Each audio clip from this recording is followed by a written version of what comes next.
جس قدر ہم اس عظیم شخصیت کے مشتاق ہیں کہ ہماری نگاہیں ان کے دیدار سے ٹھنڈی ہوں، صرف ہم ہی نہیں، ائمہ معصومین علیہم السلام بھی اللہم صلی علی محمد وعلی محمد۔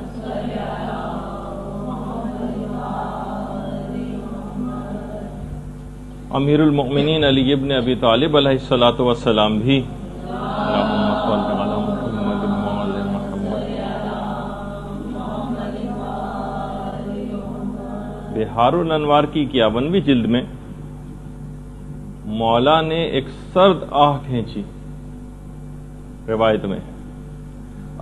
میں ان سے ملاقات کا کس قدر اشتیاق رکھتا ہوں۔ مولا کائنات ابو الائمہ وہ امام زمانہ سے ملاقات کے کس قدر شوقین تھے، اور ایک دفعہ تو اپنے دل کی طرف اشارہ کر کے مولا کائنات نے کہا تھا، اپنے دل کی طرف اشارہ کیا اور ایک آہ بھری کہ میں ان کو دیکھنے کا کس قدر مشتاق ہوں، اور کیوں نہ ہو۔ حقیقت یہ ہے کہ امام زمانہ اتنی عظمت رکھنے والی شخصیت ہے کہ باقاعدہ جیسا کہ آیت اللہ مستنبط نے اپنی کتاب القطرہ کے اندر لکھا ہے کہ حضرت خضر علیہ السلام کو آپ دیکھیے کہ کتنی بڑی قدر و منزلت کے حامل حضرت خضر، کہ حضرت موسیٰ جیسے نبی کی استادی کا شرف ان کو حاصل ہو رہا ہے، لیکن اتنی عظمت رکھنے کے بعد کہ موسیٰ جیسے نبی ان کی شاگردی میں جا رہے ہیں، ہم یہ دیکھتے ہیں کہ حضرت خضر حضرت حجت کے تابع اور ان کی رعیت میں سے۔ اس سے اس بات کا بھی اندازہ ہوتا ہے کہ حضرت حجت کی عظمت کس قدر زیادہ ہے۔ صرف یہی نہیں کہ حضرت حجت کی عظمت، بلکہ ان سے جو منسوب چیزیں ہیں ان کی عظمت کس قدر زیادہ ہے۔ امام سے منسوب جو مسجد جمکران ہے، مسجد جمکران باقاعدہ جنت الماوا کی روایت ہے کہ من صلاح، امام زمانہ نے مسجد جمکران کی باؤنڈریز کھینچی تھی نا، اور انہوں نے اس مسجد کو بنایا تھا۔ من صلاح فکأنما صلی فی البیت العتیق، مسجد جمکران میں نماز پڑھنے کا سبب وہی ہے جو خانہ کعبہ کے اندر نماز پڑھنے کا ہے۔ تو صرف یہی نہیں کہ امام زمانہ سے منسوب شخصیات بلکہ چیزیں نہ صرف امام زمانہ کی اپنی ذاتی نہیں، بلکہ ان سے منسوب جتنی چیزیں ہیں ان سب کی بھی عظمت بہت زیادہ ہے۔ اس کو بند کر دیا۔ اسی طریقے سے مثلا مسجد سہلہ، چھٹے امام کی جو روایت ہے امام جعفر صادق علیہ الصلوۃ والسلام کی، کہ جو شخص بھی 2 رکعت نماز مسجد سہلہ میں پڑھ لے گا، خدا اس کی عمر میں 2 سال کا اضافہ کر دے گا۔ 2 رکعت نماز پڑھنا مسجد سہلہ میں 2 سال کا عمر میں اضافہ کر دیتا ہے۔ اور یہ ایک ایسے امام کا ہم ذکر کر رہے ہیں جس کے لیے باقاعدہ جملہ ہے زیارتوں میں، السلام علیکہ یا قطب العالم، یعنی جس پر کائنات کا پورا دار و مدار ہے وہ شخصیت، اس پر ہمارا سلام۔ السلام علیکہ یا امام المسیح، حضرت عیسیٰ کے امام آپ پر ہمارا سلام، جو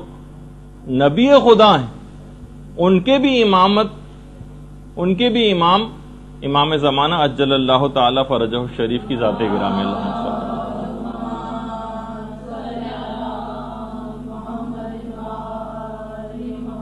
تو اب ہم سب اشخاص کی ذمہ داریوں میں سے ایک ذمہ داری ہے کہ ہمیشہ اور مستقل ان کو یاد رکھیں۔ باقاعدہ الگ سے ذمہ داریوں میں ایک چیز ہے کہ امام زمانہ کو مستقل یاد رکھا جائے۔ کچھ پاکیزہ نفوس ایسے ہیں کہ جنہوں نے باقاعدہ امام زمانہ کو اپنے خواب میں دیکھا تھا، جس میں امام زمانہ نے خود فرمایا تھا کہ تمام مومنین عزاداری سید الشہداء کی مجالس میں مصائب سننے کے بعد میرے لیے دعا ضرور کیا کریں۔ باقاعدہ حضرت حجت کا جملہ ہے۔ کہ تمام مومنین مصائب سید الشہداء کو سننے کے بعد میرے لیے ضرور دعا کریں اور میں بھی ان کے لیے دعا کروں گا. مکیال المکارم میں آیت اللہ سید محمد تقی اصفہانی انہوں نے باقاعدہ ذمہ داریوں میں سے ایک ذمہ داری قرار دیا ہے کہ مستقل ایسی مجالس اور محافل کا انعقاد آپ لوگ کیجئے کہ جس میں امام زمانہ کا تذکرہ ہو اور ان کو یاد کیا جائے. یہ مستقل ذمہ داریوں میں سے ایک ذمہ داری. حضرت حجت خود ان تمام حالات سے جو اس وقت مومنین کے ساتھ جب سے حضرت حجت غائب ہیں تب سے لے کر آج تک پیش آ رہے ہیں، مستقل سخت غمگین اور محزون ہیں. شیخ محمد جعفر جوادی ایک عالم گزرے، انہوں نے جب امام زمانہ علیہ السلام کو خواب میں دیکھا تھا تو باقاعدہ امام سے سوال کیا تھا کہ مولا آپ کی اس کیفیت کے متعلق انہوں نے جب سوال کیا تو امام نے ایک جملہ 2 دفعہ فرمایا، میرا دل خون خون ہے، میرا دل خون خون ہے. یعنی ان تمام حالات سے خود امام زمانہ شدید غمگین اور محزون ہے.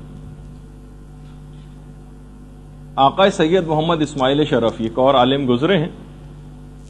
فرماتے ہیں کہ جب میں عتبات عالیہ کی زیارت سے مشرف ہوا اور حرم امام حسین علیہ الصلوۃ والسلام میں پہنچا، درود بھیج دیجیے محمد علیہ وسلم،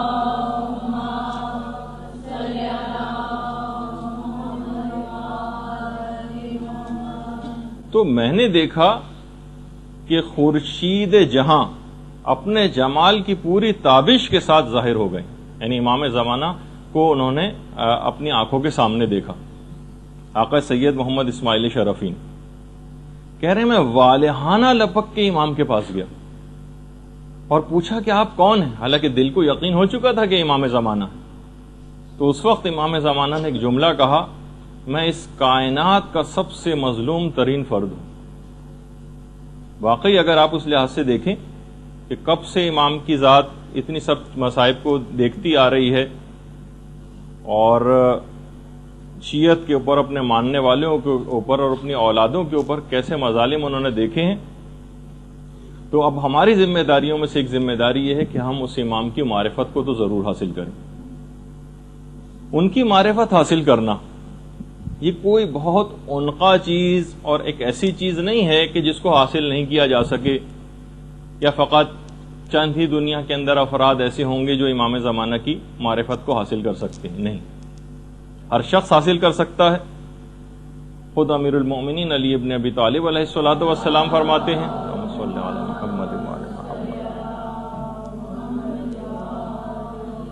کہ جو شخص بھی جس چیز کی جستجو کرتا ہے اس کو مکمل طور پر پا لیتا ہے یا اس کا کچھ نہ کچھ حصہ تو پا ہی لیتا ہے. تو معرفت امام کی جستجو کرنا مکمل حاصل نہ بھی ہو سکی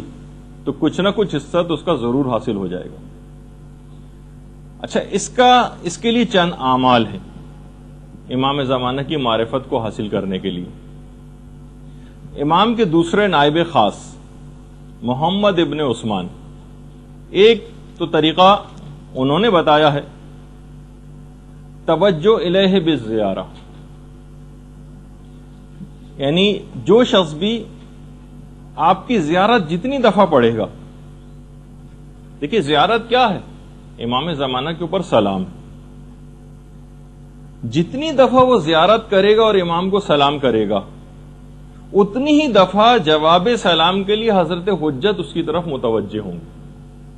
یہ جو روز آپ کو زیارت پڑھنے کا حکم ہے نا،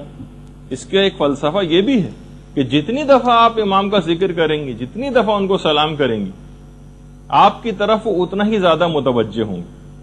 اور جتنے زیادہ وہ آپ کی طرف متوجہ ہوں گے اتنا ہی آپ کے قلب اور باطن کے اندر پاکیزگی پیدا ہوتی چلی جائے گی اور اتنی ہی زیادہ معرفت آپ کے اندر آتی چلی جائے گی. یہ ہے اس کا ایک فلسفہ کہ امام کی زیارت کو جو ہم اس طرح بے دلی کے ساتھ اور روا روی کے اندر پڑھ دیتے ہیں اور صرف الفاظ کی حد تک رہ جاتے ہیں، لیکن بہرحال ہمیں اس کے باوجود بھی ایک خاص انداز سے زیادہ ہم آگے بگڑنے بھی نہیں پاتے. لیکن اگر ہم واقعی دل سے اور معنی اور مفاہیم سے واقفیت رکھتے ہوئے ان زیارات کو پڑھیں تو یقیناً امام کی بار بار توجہ کی وجہ سے جب آپ زیارت پڑھیں گی تو اتنا ہی قلب اور باطن کے اندر صفائی پیدا ہوتی چلی جائے گی۔ اچھا، چند عبادات کے متعلق علماء نے کہا کہ اگر وہ انجام دی جائیں تو وہ حضرت حجت کی توجہ بہت زیادہ آپ کی طرف جذب ہوتی چلی جائے گی اور آپ کے اندر ایک غیر محسوس انداز میں تبدیلی آتی چلی جائے گی۔ 3 عبادات تو بالکل واضح ہیں جن کے متعلق امام نے فرمایا۔ نافلہ شب، نماز شب کا پڑھنا، جو جتنا زیادہ نماز شب کا پابند ہوتا چلا جائے گا خود بخود امام زمانہ کی ذات گرامی اس کی طرف متوجہ ہوتی چلی جائے گی، اتنی ہی زیادہ ان کی توجہات آپ کی طرف جذب ہوں گی۔ دوسری چیز زیارت جامعہ۔ زیارت جامعہ ایک ایسی چیز ہے کہ یہ بھی امام زمانہ کی توجہ کو آپ کی جانب جذب کرے گی۔ اور تیسری چیز ہے عبادت زیارت عاشورہ۔ محدث نوری نے جو پورا واقعہ جو بہت مشہور ہے، جسے میں ابھی پڑھنا نہیں چاہ رہا کیونکہ آپ لوگوں نے بہت دفعہ سنا، وہ بھی ہے کتابوں میں بھی پڑھا ہوا ہے، سید رشتی کا۔ سید رشتی کا جو واقعہ ہے اس کے اندر امام نے 3 دفعہ ان تینوں عبادات کا خاص طور پر ذکر کیا تھا۔ نافلہ نافلہ نافلہ، یعنی تمہارے لیے لازم ہے کہ تم نماز شب پڑھو۔ جامعہ جامعہ جامعہ، تمہارے لیے ضروری ہے کہ زیارت جامعہ پڑھو۔ عاشورہ عاشورہ عاشورہ، تمہارے لیے لازمی ہے کہ تم زیارت عاشورہ پڑھا کرو۔ اور خود زیارت جامعہ کے متعلق تو امام زمانہ کا اپنا ہی ارشاد گرامی ہے کہ زیارت جامعہ ایک بہت ہی بہترین زیارت ہے، بہترین زیارات میں سے ایک ہے۔ اس کے علاوہ ایک اور عمل ہے کہ جو کہ حضرت حجت کی توجہ کو آپ کی جانب جذب کرے گا، اس کا نام ہے زیارت امین اللہ۔ زیارت امین اللہ وہ زیارت ہے جسے امام زمانہ نے خود پڑھا ہے، تو اس کو پڑھنے کی بہت زیادہ تاکید ہے۔ اور ایک اور بات خاص طور پر معرفت کے سلسلے میں کہ دیکھیے، یہ بھی جملہ ہے امیر المومنین علی ابن ابی طالب علیہ الصلوۃ والسلام کا، اللہم صلی علی محمد وعلی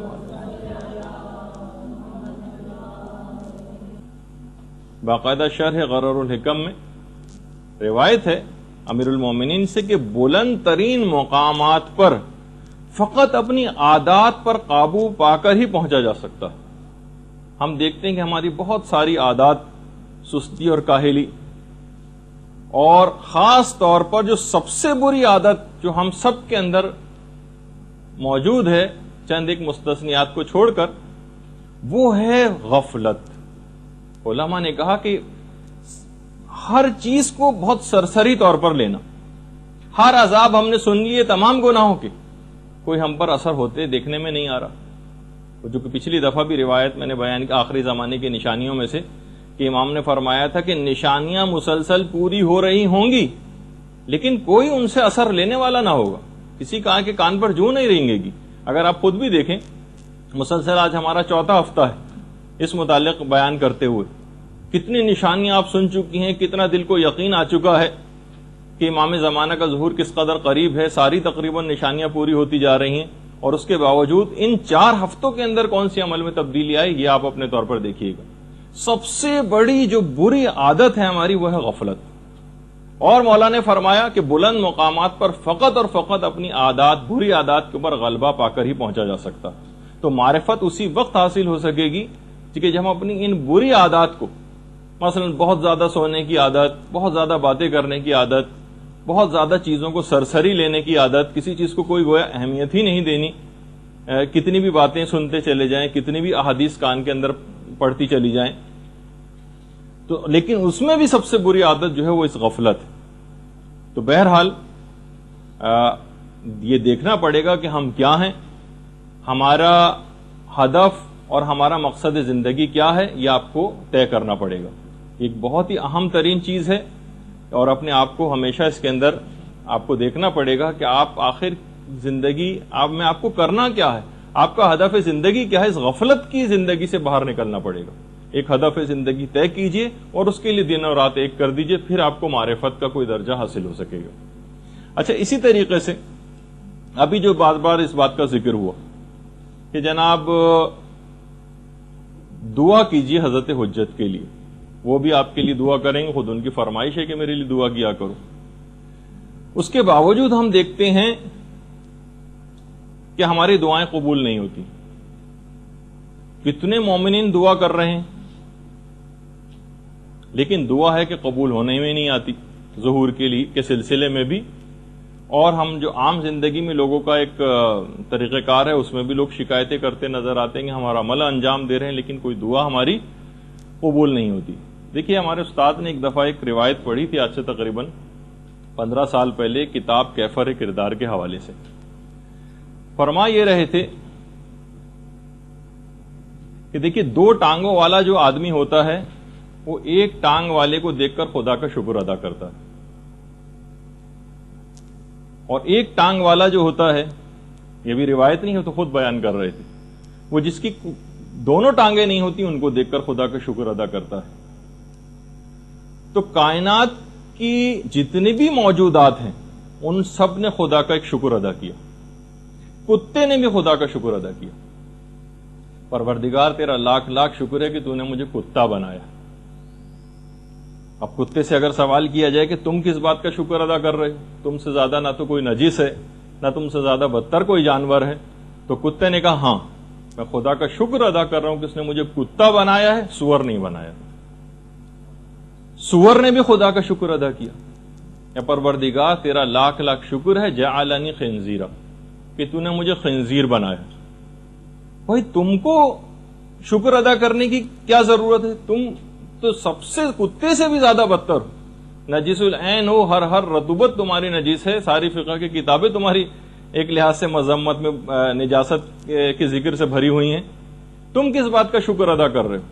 تو خنزیر نے بھی کہا میں اس بات کا شکر ادا کر رہا ہوں کہ پروردگار نے مجھے خنزیر بنایا ہے، بے نمازی نہیں بنایا. اس سے آپ اندازہ لگائیے. تو اب وہ روایت ہمارے استاد نے پیش کی تھی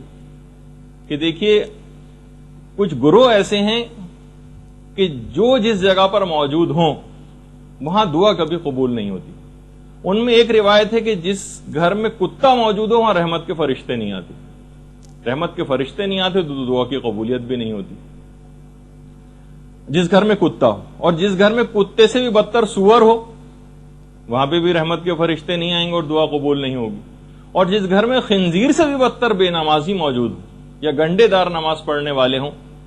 وہاں پر بھی، یعنی ان تمام اعمال جو انجام دیے جاتے ہیں، دعائے کمیل پڑھی جا رہی ہے اور زیارتیں پڑھی جا رہی ہیں، رحمت کے فرشتے خدا کی طرف سے آتے ہیں لیکن ہر طرف سے اس گھر کے دروازے اپنے لیے بند پاتے ہیں، وہاں منڈلاتے ہیں آس پاس اور پھر وہاں سے واپس چلے جاتے ہیں. پروردگار کی رحمت آتی ہے لیکن کچھ وجوہات ایسی ہیں، کچھ گروہ جن میں سے ایک گروہ بے نمازیوں کا بھی، کہ جب کتے کی وجہ سے رحمت کے فرشتے نہیں آتے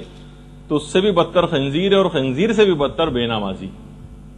تو کوشش کریں گے گھر میں ایسے افراد، دوسرے الفاظ میں معاشرے کے اندر تبدیلی یا امام اس وقت آئیں گے جب آپ اتنے افراد تو پیدا کر لیں کہ جب امام ایک الہی حکومت کے قیام کا اعلان کریں تو انہیں ہر منصب کے اوپر فائز کرنے کے لیے عادل افراد کی ضرورت ہوگی. فاسق و فاجر و بے دین اور جاہل افراد تو ان عہدوں کے اوپر نہیں مقرر کیے جائیں گے نا. تو معاشرے کے اندر زیادہ سے زیادہ علم کو فروغ دینا ہے اور معاشرے سے زیادہ گناہوں کو ختم کرنا ہے، اور اس میں اپنے جو دعائیں قبول نہیں ہوئی اس کے اندر سے ایک وجہ یہ بھی ہے کہ آپ نے اب تک وہ کام ہی مکمل نہیں کیا جس کو ایک لحاظ سے گراؤنڈ ورک کہا جاتا ہے، ایک گراس روٹ لیول کے اوپر جو ایک کام ہوتا ہے، اور اس سے بڑھ کر بھی جو آگے کام ہوتے ہیں کہ جب الہی حکومت کا قیام ہوگا تو ایسے افراد کہاں ہوں گے، ایسے علم رکھنے والے، ایسے علم و تقوی رکھنے والے، گناہوں سے بچنے والے عادل افراد، ایسے افراد کی تعداد میں زیادہ سے زیادہ اضافہ کرنا. اچھا اب ایک چیز اور اس میں بتا دی جائے کہ دیکھیے غیبت کبریٰ کے دور میں جن افراد نے حضرت حجت کی زیارت بھی کی ان کی تعداد بھی ہزاروں میں، یعنی جو صحیح طریقے سے جن کے متعلق یہ بات معلوم ہوئی. البتہ دیکھیے ان کو اتنا زیادہ فروغ دیا جانا، اس میں بہت سارے، کیونکہ دیکھیے کہ جو منفی سوچ رکھنے والے یا حب جاؤ شہرت رکھنے والے افراد یا فراڈ جو افراد ہوتے ہیں وہ بھی اس کے اندر کود پڑتے ہیں. تو یہ بھی ضروری تھا کہ آپ کی زیارت مختلف ادوار میں لوگ کرتے رہیں، تاکہ آپ کا وجود کوئی تخیلاتی یا افسانوی نہ قرار پا جائے کہ بھئی آج تک تو کسی سے ملے نہیں، اگر ہوتا تو کبھی تو ملاقات ان سے ہوتی. تو اتنی ملاقاتیں بھی ضروری تھیں، اور نہ اتنی زیادہ یہ ملاقاتیں کہ فتنے کی شکل اختیار کر جائیں. اس وجہ سے ان کی مذمت بھی آئی کہ جو اس بات کو ظاہر کرے گا کہ میری امام سے ملاقات ہوئی اور لوگوں سے کہتا پھرے، شاید آیت اللہ جواد تبریزی کا جملہ، یہ اس بات کی دلیل ہے کہ اس کی ملاقات امام سے نہیں ہوئی. یعنی جو یہ کہتا ہے کہ میری ملاقات ہوئی، تو وہ جس کی ملاقات ہوتی ہے وہ بتاتا نہیں ہے،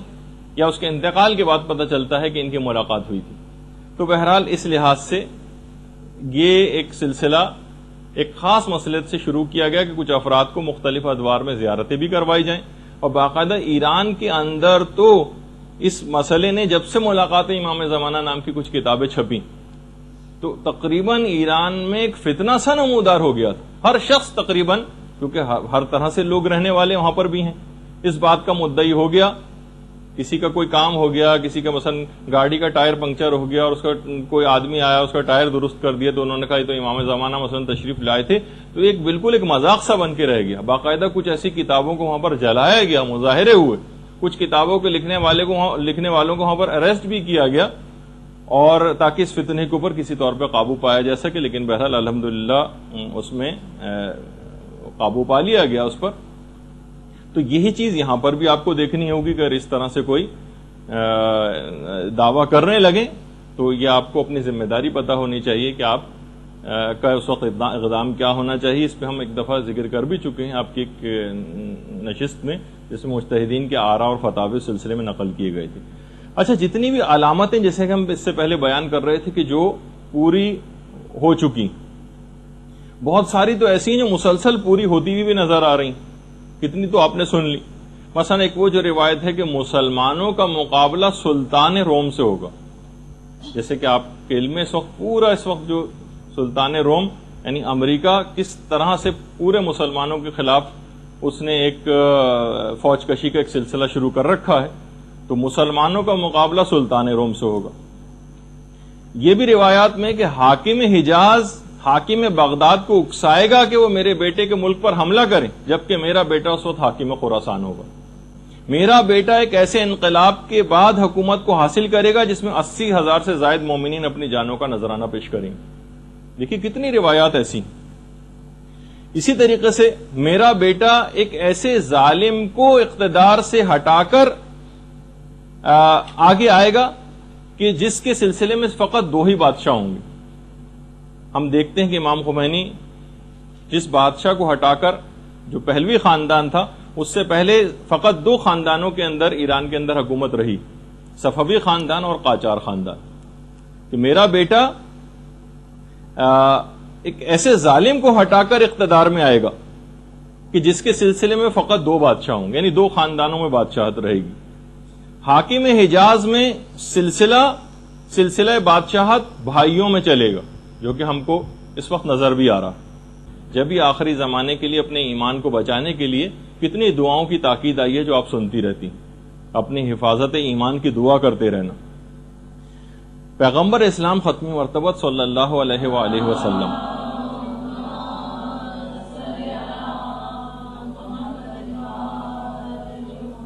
فرماتے ہیں اپنے صحابہ سے، ایک دفعہ پیغمبر نے فرمایا، کیا تم کو پتا ہے کہ سب سے زیادہ قابل تعجب ایمان کس شخص کا ہے؟ کچھ صحابہ نے کہا یا رسول اللہ ملائکہ کا ایمان. پیغمبر نے کہا نہیں، وہ تو بہرحال اللہ کی ایک معصوم مخلوق ہے، ان کے ایمان پر تو کوئی تعجب کی بات نہیں. لوگوں نے کہا یا رسول اللہ انبیاء کا ایمان. پیغمبر اسلام نے کہا نہیں، انبیاء بھی خدا کی معصوم ہستیاں ہیں اور ان کا ایمان کوئی قابل تعجب ایمان نہیں. کہا کہ اچھا یا رسول اللہ ہمارا ایمان. کہا کہ نہیں، تم تو میرے سامنے موجود ہو، تم مجھے دیکھ بھی رہے ہو، تمہارا ایمان بھی قابل تعجب نہیں. کہا کہ یا رسول اللہ پھر آپ ہی فرمائیے کہ کون سے ایسے افراد ہیں جن کا ایمان سب سے زیادہ قابل تعجب. کہا آخری زمانے میں آنے والے ان مومنین کا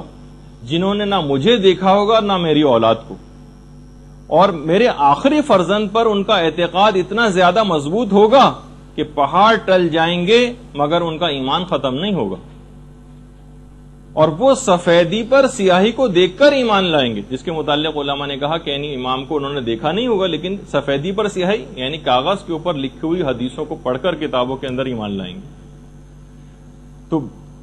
اس سے آپ اندازہ لگائی کہ بہرحال پیغمبر اسلام نے آخری زمانے میں، ہم ایسے نہیں کہ صرف فقط ہماری مذمت ہی ہوتی رہے، ایمان کے اوپر جو ثابت قدم رہیں گے اور امام کے اوپر مضبوط اپنے اعتقاد کو رکھیں گے، پیغمبر اسلام نے کہا کہ ان لوگوں کا ایمان بہت زیادہ قابل تعجب ہے، جنہوں نے کچھ بھی تو نہیں دیکھا، نہ اماموں کو دیکھا، اور اتنے صدی سے زائد عرصہ گزر گیا اور ہم ہزاروں سال گزر گئے، کئی صدیاں گزر گئیں، لیکن ہم نے تو کسی بھی معصوم ہستی کو اپنی آنکھوں سے نہیں دیکھا، اس کے باوجود ثابت قدمی کے ساتھ رسول کے آخری فرزند پر ایمان رکھنا یہ قابل تعجب بات ہے۔ ایک دفعہ پیغمبر اسلام نے یہ بھی جملہ ارشاد فرمایا کہ اے میرے پروردگار مجھے اپنے بھائیوں سے ملحق کر دے۔ صحابہ نے عرض کیا یا رسول اللہ کیا ہم آپ کے بھائی نہیں؟ کہا کہ نہیں، تم تو میرے دوست ہو، میرے بھائی تو آخری زمانے کے وہ مومنین ہیں جن کا مرتبہ تم سے بھی زیادہ بلند ہے، جن کا مرتبہ تم سے بھی زیادہ بلند ہے۔ انہوں نے کہا یا رسول اللہ ہم نے آپ کے ساتھ جنگیں لڑی ہیں، کتنی قربانیاں دی ہیں۔ کہا کہ نہیں، اس کے باوجود جنگ میں لڑنا، ساتھ رہنا تو آسان ہے، البتہ آخری زمانے میں آگ کو ہاتھ پر کھڑے رہنا، لے کر رہنا آسان ہوگا، جبکہ اپنے ایمان کو بچانا بہت زیادہ مشکل ہو جائے گا۔ تو پیغمبر نے باقاعدہ کہ مجھے میرے بھائیوں کے ساتھ ملحق کر دے، کہ جو ہماری پوری ایک نسل چل رہی ہے، اس کے متعلق پیغمبر اسلام نے جملہ ارشاد فرمایا اور کہا کہ وہ آخری زمانے میں آنے والے مومنین جو ثابت قدمی کے ساتھ رہیں گے، یہ اس زمانے کے صحابہ سے بھی زیادہ بلند مرتبے کے اوپر فائز ہو جائیں گے۔ اچھا، اب ایک بیچ میں اس لحاظ سے ایک بات آ گئی کہ مزید تفصیل میں اس سے پہلے جائیں، کچھ ایک آدھ چھوٹے چھوٹے سوالات تھے آپ لوگوں کے، جو بیچ میں بس اس کو 2-1 منٹ میں فارغ کر کے پھر اپنے موضوع پر۔ ایک تو یہ پوچھا گیا تھا کہ جناب یہ جو انتینا والی جو روایت آپ نے سنائی تھی، اس کا حوالہ کیا ہے؟ اس میں نے خیر حوالہ بھی بتایا تھا اس وقت، لیکن بہرحال جو کتاب کا نام ہے التشریف بالمنن المعروف بالملاحم والفتن، کتاب کا نام ہے التشریف بالمنن المعروف بالملاحم والفتن، سید ابن طاؤس کی لکھی ہوئی کتاب ہے، اس کے اندر وہ روایت موجود ہے۔ اسی طریقے سے یہ بھی پوچھا گیا کہ وہ جو اوتاد و ابدال، نجبا اور اخیار اور صالحین کے متعلق جو روایت بیان ہوئی تھی کہ ہر زمانے میں ہوتے ہیں اور امام کے ساتھ بھی ہیں، اس کا ریفرنس کیا ہے؟ تو اس میں بھی شیخ ابراہیم عاملی کفمی، جنہوں نے اپنی کتاب مصباح کے اندر اس روایت کو نقل کیا۔ اچھا، اتنا بتا دوں کہ دیکھیے مصباح کتاب ویسے بہت ساری ہیں، صرف مصباح کے نام کی جو کتاب ہے وہ شیخ کفمی کی کتاب ہے، اور اس کے علاوہ مصباح الزائر کے نام سے ایک اور کتاب ہے، سید ابن طاؤس کی کتاب مصباح الزائر۔ اچھا، اسی کے علاوہ شیخ طوسی کی ایک اور کتاب بھی مصباح المتہجد جس کا نام ہے۔ تو بہرحال اس نام سے مختلف کتابیں، لیکن فقط جو مصباح کتاب ہے وہ شیخ کفمی کی، جس کے اندر یہ والی روایت ہے۔ پھر وہ ایک سوال تھا کہ اس کا حوالہ بھی بتا دیجیے، اینما تکونوا یات بکم اللہ جمیعا،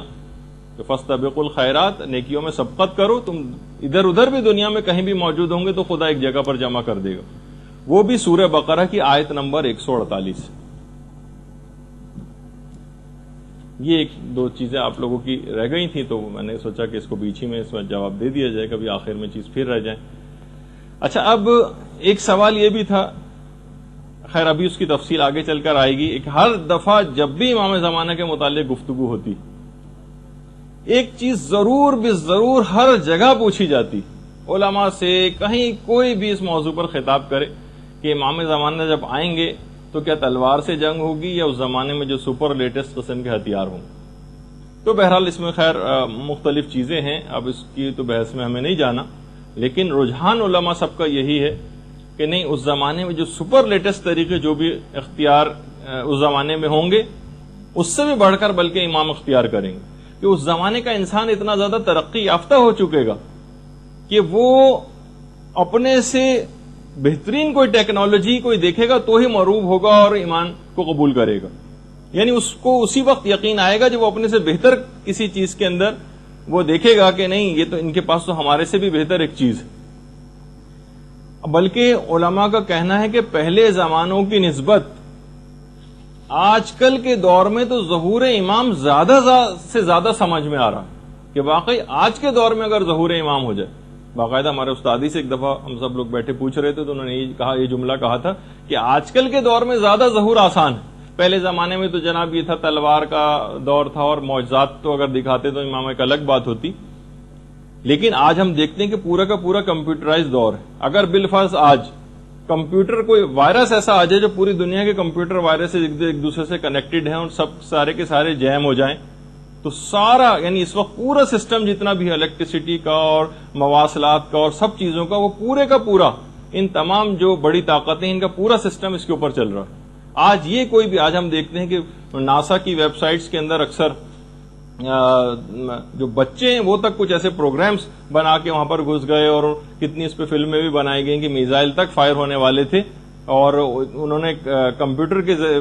پروگرام کے ذریعے وہاں تک اپروچ کر لیا. تو آج تو ایک معمولی سا ایک سافٹ ویئر اور پروگرام جو کوئی اتنا کوئی ذہین شخص ہو اور وہ اگر اس کو بنا لے اور اس کو لانچ کر دے تو یہ ساری طاقتیں جو ہیں وہ بالکل بیکار ہو کر رہ جائیں گی. تو آج کل کے دور میں تو یہ چیز زیادہ سمجھ میں آ رہی. تو امام انہی طریقہ کار کو اختیار کر کے ان بڑی طاقتوں کو قابو بھی کریں گے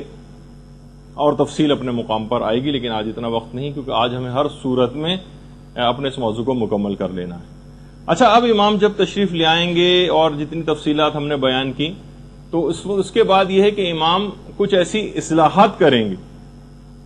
ایک ریفارمز ہوں گی پوری دنیا کے اندر. خاص طور پر اس کا آغاز کریں گے مکے سے. ایک تو مسجد الحرام کی جو حضرت ابراہیم کے دور میں جو حدود مقرر کی گئی تھیں جس کی پوری تفصیلات ہیں کہ حضرت ابراہیم کے دور میں حضرت ابراہیم نے کیا حرم کی حدود مقرر کی تھی. وہ ملا یا حضر الفقی میں شیخ صدوق نے لکھی. ہم وہ تو ابھی بیان نہیں کر رہے لیکن بہرحال یہ کہ مقام طواف وہ بہت زیادہ وسیع ہو جائے گا. بہت زیادہ وسیع ہو جائے گا مقام طواف کیونکہ اس حد تک جب حضرت حجت کا ظہور ہو جائے گا تو پوری دنیا سے اتنی بڑی تعداد کے اندر لوگ حج و عمرہ و زیارات کے لیے پہنچا کریں گے کہ بے پناہ رش کا اضافہ ہو جائے گا وہاں پر. اچھا مقام ابراہیم کو اپنی اصلی جگہ پر جو کہ جب زمانے رسول خدا میں تھا اس جگہ پر مقام ابراہیم کو لا کے رکھا جائے گا. آپ میں سے کسی نے دیکھا ہوگا تصویر کے اندر سنہری رنگ کا ایک شوکیس ہے جو خانہ کعبہ کے دروازے کے کچھ سامنے موجود ہے جو ذرا فاصلے پر ہے جس کے درمیان سے طواف کیا جاتا ہے مقام ابراہیم کے درمیان سے اور خانہ کعبہ کی دیوار سے. اس کو اپنے اصل مقام سے جو کہ زمانے رسول خدا میں تھا جو کہ ایک پورے تفصیل ہے اس کی جب انشاءاللہ آپ لوگوں کی حج کلاسز ہوں گی جو پچھلی بھی ہوئی تھی ان کے بھی سامنے بھی میں نے وہ چیز پیش کی تھی کہ باقاعدہ کس طرح سے ایک سیلاب آیا تھا اور مقام ابراہیم اپنی جگہ سے ہٹ گیا تھا اور اس کے بعد پھر حضرت عمر کے زمانے میں دوبارہ سے اس کی نپائی وغیرہ ہوئی تھی اور پھر اس کو اس جگہ پہ لا کے رکھا گیا جہاں آج ہے. خیر اس کی ایک الگ تفصیل ہے کہ پھر ائمہ کے جو اپنا دور آیا مولائے کائنات کو انہوں نے اپنے واپس اس جگہ پہ کیوں نہیں رکھا تو اس کی تفصیل بھی اپنی جگہ پہ ہے. جب انشاءاللہ ہوگا تو ہم اس میں بیان کریں گے. تو بہرحال زمانے رسول خدا میں وہ مقام ابراہیم خانہ کعبہ کی دیوار سے ملا ہوا تھا. جب بھی کہا جاتا ہے رکن اور مقام کے درمیان امام ٹیک لگا کر بیٹھے ہوں گے. رکن تو حجر اسود کو کہا جاتا ہے وہ کونا کہ جہاں پہ حجر اسود لگا ہوا ہے اور مقام ابراہیم تو مقام ابراہیم کی اصل جگہ تو وہیں جو خانہ کعبہ کی دیوار سے ملا ہوا تھا ورنہ امام کیسے پیٹ لگا کے بیٹھیں گے ورنہ تو مقام ابراہیم کافی دور ہے. تو بہرحال اس زمانے میں امام ایک تو مسجد الحرام کی وہ پرانی سابقہ حدود پہ اس کو لے کر جائیں گے اور اس کے علاوہ مقام ابراہیم کو اپنی اصل جگہ پر خانہ کعبہ کے ساتھ ملا کر رکھیں گے.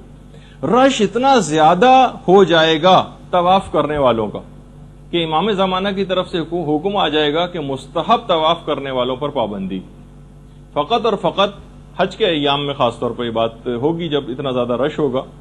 کہ ظاہر ہے کہ جو واجب طواف کرنے والے ہیں کہیں اس سے رہ نہ جائیں تو مستحب طواف کرنے کے اوپر پابندی لگا دی جائے گی۔ اسی طریقے سے جتنی بھی تفاسیر ہیں اس میں سے تفاسیر بالرائے یہ نکال دی جائیں گی، ان کو نکال کے پھینکا جائے گا تمام تفاسیر میں سے، تفسیر بالرائے جتنی کی گئی۔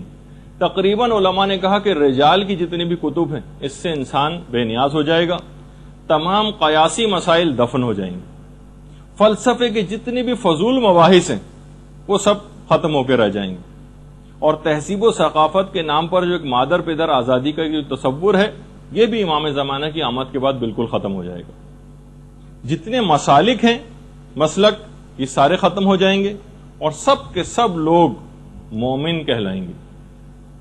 اچھا، اس زمانے میں جو ایک پوری تفصیل ہے کہ ہوگا کیا امام کے دور میں، جو افراد بے گھر ہوں گے ان کے متعلق یہ ہے کہ باقاعدہ امام کی طرف سے ایک اجازت عام ہوگی، جس کو جہاں جگہ ملے وہ قوانین کا احترام کرتے ہوئے اس جگہ پہ اپنے مکان کو بنا لے، اور جو مکان بنانے کی طاقت نہیں رکھتا ہوگا اس کے متعلق پھر یہ ہے کہ امام کی جو حکومت اسلامی ہوگی، عالمی حکومت، وہ خود ایسے افراد کو مکان بنا کر مہیا کرے گی۔ اس زمانے کے متعلق یہ ملتا ہے کہ قیمتیں جو ہیں مکانات کی، خاص طور پر وہ افراد کی جنہوں نے انویسٹمنٹ کرنے کے لحاظ سے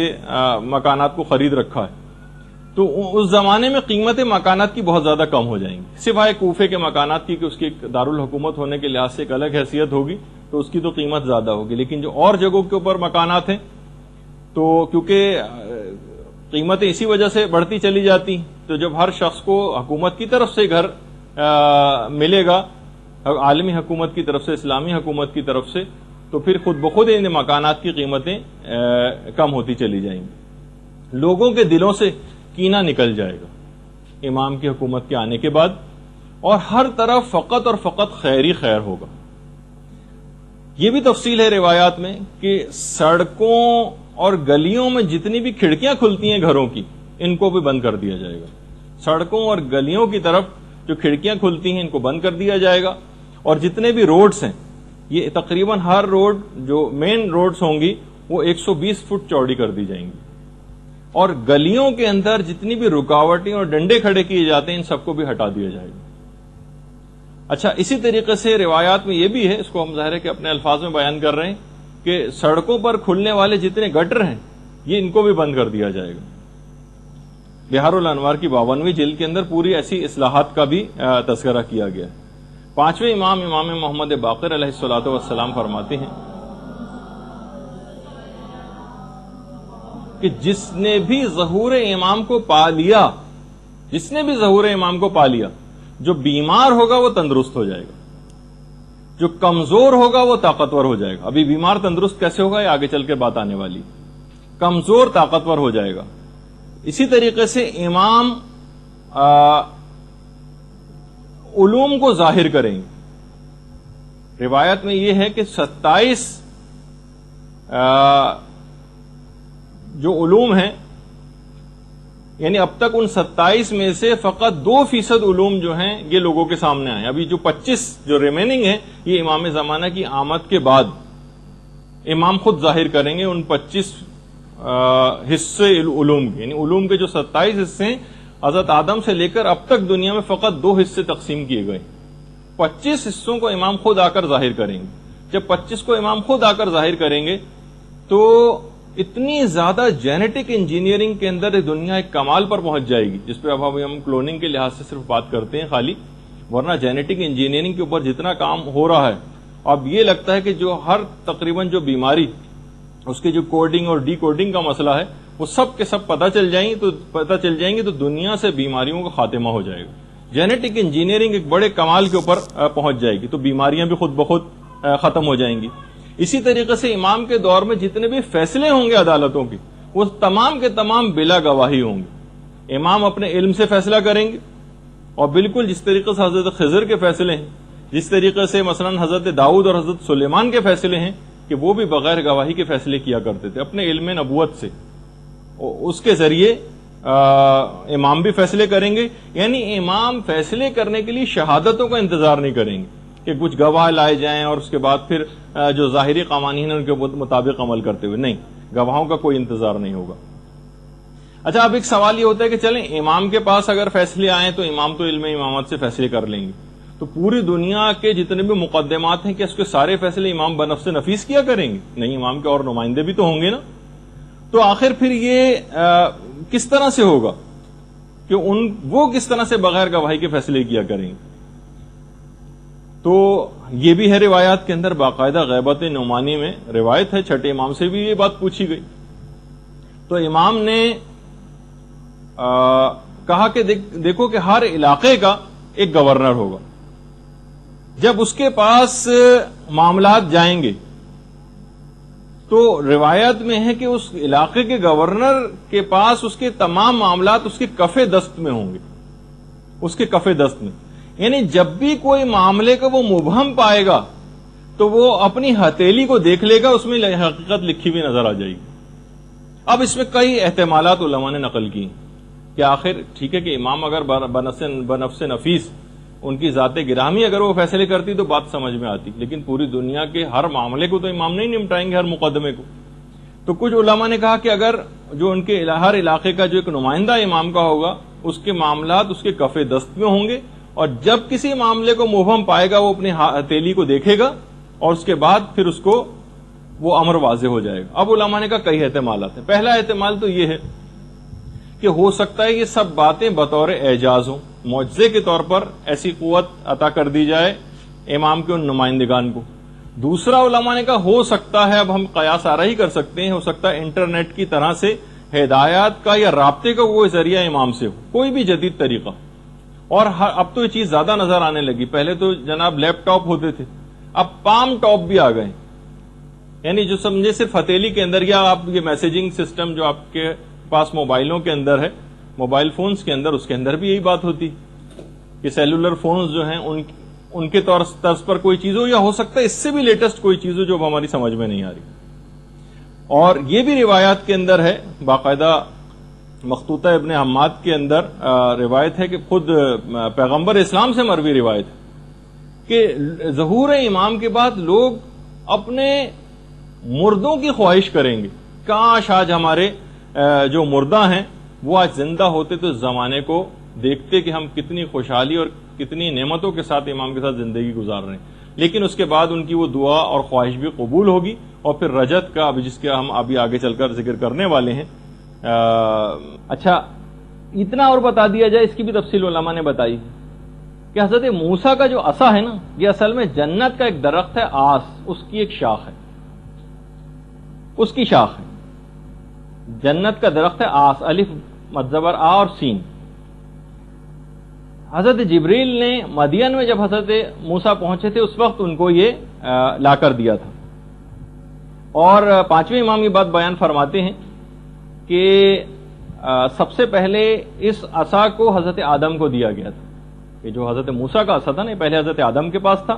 اور اس کے بعد ان کے پاس سے ہوتا ہوتا ہوتا حضرت موسیٰ کے پاس آیا، اور اس کے بعد پیغمبر اسلام تک پہنچا، اور اس کے بعد امام فرماتے ہیں کہ پیغمبر اسلام کی وساطت سے ہم تک پہنچا ہے، اور یہ اب بھی ویسا ہی سرسبز ہے جس طرح سے روز اول میں اس کو کاٹا گیا تھا. اچھا، یہ بھی ہے، چھٹے امام بیان فرماتے ہیں، ایک راوی ہے یعقوب سے، کہ کیا تم کو پتا ہے کہ حضرت قائم جب ظہور کریں گے تو ان کے پاس کون سی قمیض وہ پہنے ہوئے ہوں گے؟ اس نے کہا نہیں مولا، مجھے آپ بیان فرمائیے. تو چھٹے امام اپنے گھر کے کمرے کے اندر گئے، وہاں سے ایک صندوق لے کر آئے، اور صندوق کو چھٹے امام نے کھولا تو اس کے اندر سے پیغمبر اسلام کی قمیض وہ نکالی. اللہم صلی علی محمد وآل محمد.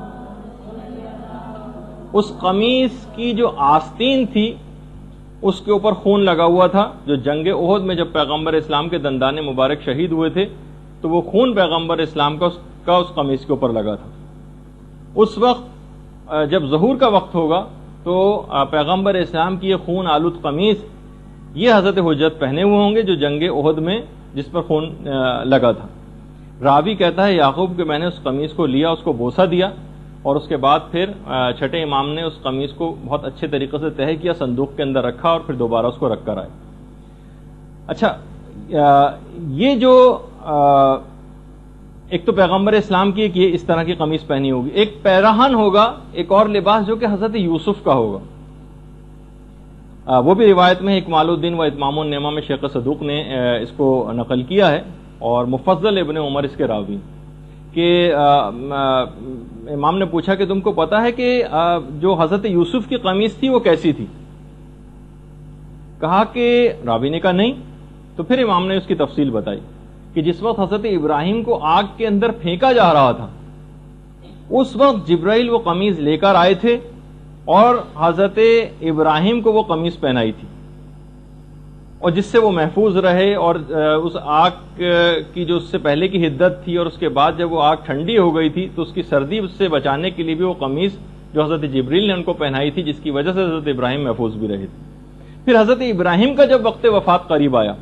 تو انہوں نے اس قمیض کو حضرت اسحاق کے بازوؤں کے اوپر باندھ دیا تھا، ان کے ایک بازو پر باندھ دیا تھا بطور تعویذ، اور انہوں نے پھر حضرت یوسف کے بازو پر حضرت اسحاق کے واقعے کے بعد حضرت یوسف کی جب ولادت ہوئی تھی تو اس وقت حضرت یعقوب نے ولادت کے وقت حضرت یوسف کے بازو پر اس قمیض کو باندھ دیا تھا. مفضل نے پوچھا کہ مولا پھر وہ قمیض آج کل کہاں ہے؟ امام نے فرمایا جو اس بات کے اہل ہیں قمیض ان کے پاس محفوظ ہے، اور اس کے بعد وہ قائم آل محمد کے پاس وہ قمیض پہنچ جائے گی. اللہم صلی علی محمد و آل محمد. اور اس بات کا یقین رکھو کہ جو کچھ بھی انبیاء ما سلف کے پاس تھا وہ سب کا سب حضرت حجت کے پاس ہے. اور باقاعدہ جو شیخ حر عاملی انہوں نے اثبات الہدات میں اس بات کو لکھا ہے، جو مولا کائنات کی بھی روایت ہے کہ جب حضرت خاتم تشریف لائیں گے تو ان کے پاؤں میں حضرت شیش علیہ السلام کی نالین مبارک ہوگی. اچھا، اب خواتین کے کردار کے حوالے سے بھی پچھلی دفعہ بات ہوئی تھی. اس میں میں نے بہرحال دو الگ الگ روایتیں، ایک روایت میں 50 خواتین کا تذکرہ ہے جو شاید پچھلی دفعہ بھی میں نے بتایا تھا، لیکن ایک اور روایت میں 13 خواتین کا تذکرہ بھی آیا ہے. اور اثبات الہدات میں شیخ حر عاملی نے وہ والی روایت لکھی کہ جس میں کہا گیا کہ جو کام زمانے رسول خدا میں عورتیں انجام دیا کرتی تھیں وہی زمانے حضرت حجت میں بھی انجام دیں گی. اور دیگر جتنی بھی حکومتیں اس وقت ہوں گی جو باطل حکومتیں ہیں، پانچویں امام یہ فرماتے ہیں کہ امام کے قیام کے بعد جتنی باطل حکومتیں ہیں یہ ساری کی ساری معدوم ہو جائیں گی، ختم ہو جائیں گی. باقاعدہ منتخب الاثر میں آیت اللہ صافی گلپائگانی نے بھی ان روایات کو لکھا ہے. اچھا، اس کے علاوہ جیسے کہ ابھی آپ نے سنا کہ جو مختلف وہ ہوں گی کہ 120 فٹ یا 60 ہاتھ کے قریب روڈ چوڑی ہو جائیں گی، بلکہ روایت میں یہاں تک ہے کہ اس قدر روڈز بنانے میں امام کا اہتمام اس قدر ہوگا کہ اس کے راستے میں اگر کوئی مسجد بھی آئی، کیونکہ بہت ساری ایسی جگہوں پر بھی مسجدیں قائم ہو جاتی ہیں جو غصبی زمینیں ہوتی ہیں، کوئی مسجد بھی آئی تو اس کا بھی خیال نہیں کیا جائے گا اور اس مسجد کو بھی گرایا جائے گا.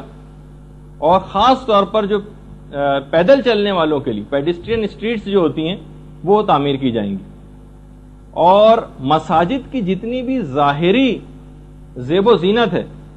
اس کو بھی ختم کیا جائے گا، سادگی کو زیادہ سے زیادہ رواج دیا جائے گا. مساجد کے جو مینار ہیں یہ گرائے جائیں گے. دیکھیے، ایک اور بات بتا دوں، خاص طور پر جب ہم اعتکاف کے مسائل بیان ہوتے ہیں تو اس وقت مسجد کی حدود کیا ہے جس کے اندر ایک معتکف کو رہنا ہوتا ہے، تو اس وقت یہ والی بحث آتی ہے کہ مثلا مسجد کی جو چھت ہے وہ مسجد میں آتی ہے یا نہیں آتی. مسجد کے جو مینار ہیں اس پہ اگر کوئی معتکف چڑھ جائے تو وہ مسجد سے باہر تو نہیں چلا جائے گا. یا مسجد کی جو محراب ہوتی ہے، دیکھیے اسلامک آرکیٹیکچر میں آج کل مینار، محراب یہ ایک باقاعدہ حیثیت اختیار کر گئی اور لوگ اس کو سمجھتے ہیں کہ شاید یہ کوئی اسلامی چیز ہے. ٹھیک ہے، کوئی حرام تو نہیں ہے بہرحال محراب بنانا، لیکن مساجد کے اندر جو محراب جہاں پہ پیش امام کھڑا ہوتا ہے اور اس کے آگے ایک دروازہ ہوتا ہے، یہ اصل میں ظالم بادشاہوں نے ایک سلسلہ قائم کیا تھا جن کو اپنے اوپر دوران نماز حملوں کا خطرہ ہوتا تھا کہ کبھی ایسی صورتحال پیش آ جائے تو وہ دروازے سے آگے کے دروازے سے نکل کر باہر چلے جائیں. تو اس وقت یہ چیز آتی ہے کہ کوئی شخص مسجد کی محراب میں چلا جائے، مسجد کے مینار پر چڑھ جائے یا مسجد کی چھت پر چلا جائے تو وہ مسجد میں شمار ہوگا یا نہیں ہوگا، ایک بحث ہے. تو بہرحال مساجد کے جتنے مینار ہیں یہ گرا دیے جائیں گے. اور عقلی سطح اتنی زیادہ اس زمانے کے لوگوں کی بلند ہو جائے گی کیونکہ امام باقی جو 25 حصے ہیں علوم کے ان کو ظاہر کریں گے کہ گھر کی جو پردہ نشین عورتیں ہیں یہ مقدمات کے فیصلے کیا کریں گے، اور یہ تمام علوم جو ہیں یہ لوگوں کے اوپر تقسیم کیے جائیں گے، لوگ بالکل کامل الایمان ہو جائیں گے، اور جیسے کہ میں نے ابھی آپ سے ذکر کیا کہ دل جو ہیں وہ کینے سے خالی بھی ہو جائیں گے۔ علامہ امینی نے باقاعدہ اس کو لکھا ہے۔ اس زمانے میں جب حضرت حجت کی حکومت قائم ہوگی تو روایات میں یہ بھی ملتا ہے کہ اس زمانے میں جو خرید و فروخت ہوا کرے گی وہ کرنسی نوٹ کے بجائے درود کے ذریعے ہوگی۔ اللہم صل علی محمد وعلی محمد۔ جس چیز کی جتنی قیمت ہوگی اس کے مطابق اس کو درود پڑھنا ہوگا اور وہ چیز وہ خرید سکے گا۔ باقاعدہ اس کا ایک تجربہ ایران عراق جنگ کے موقع پر کیا بھی جا چکا ہے، جب ایک صلواتی ہوٹل کے نام سے باقاعدہ قائم کیا گیا تھا کہ کسی مجاہد کو جب کسی چیز کی ضرورت پیش آتی تھی تو وہ اتنی دفعہ چیز کو پڑھتا تھا، کھانے وغیرہ کی چیز، اور وہ درود پڑھ کے وہ چیز وہاں سے لے جاتا تھا۔ باقاعدہ اس کا تجربہ بھی ہو کے دیکھا جا چکا ہے۔ اچھا، اسی طریقے سے ہر شخص کی زبان پر ایک جملہ ہوگا حضرت حجت کے دور میں، اتنی زیادہ خدا کی نعمتیں دیکھیں گے کہ ہر ایک کی زبان پر بار بار یہ جملہ آئے گا، الحمدللہ رب العالمین، الحمدللہ رب العالمین، یہ ہر شخص کی زبان پر جاری ہو جائے گا۔ اسی طریقے سے اس زمانے میں جیسے ابھی اس کا ذکر ہوا کہ بیماریاں ختم ہو جائیں گی، جس کی جب بیماریاں ختم ہو جائیں گی تو ہر شخص کی عمر اتنی زیادہ طویل ہو جائے گی، روایات میں کہ ہر شخص اپنی 1,000 کے قریب اولادیں دیکھے گا، 1,000 وہ اپنی اولادیں دیکھ سکے گا، اتنی زیادہ اس زمانے میں، کیونکہ بالکل بیماریاں ہی ختم ہو جائیں گی تو عمریں بہت زیادہ طویل ہو جائیں گی۔ اور جو عقلوں کی جہاں تک بات آئی ہے، یہ بھی روایات کے اندر ہے کہ حضرت حجت مومنین کے سروں کے اوپر اپنے ہاتھ کو رکھیں گے جس سے ان کی عقلیں کامل ہو جائیں گی، اور ہر شخص تقریباً 40 افراد کے برابر جو ہے وہ طاقت کو حاصل کرے گا۔ خود حضرت حجت کی جو جسمانی طاقت ہے اس کے متعلق بھی روایت میں بڑا تذکرہ آیا ہے کہ ابھی وہ میں بتاتا ہوں، لیکن عام مومنین کے حوالے سے بھی کہ ان کے دل بہت زیادہ مضبوط ہو جائیں گے، جو کام ان کے ماننے والے شروع کریں گے جب تک اس کو ختم نہ کر لیں گے جب تک چین سے نہیں بیٹھیں گے۔ حضرت حجت کی بھی جو ظاہری طاقت ہوگی، یعنی جو عام جسمانی طاقت ہوگی کہ بڑے سے بڑے درخت کو ایک ہاتھ سے اکھاڑ کر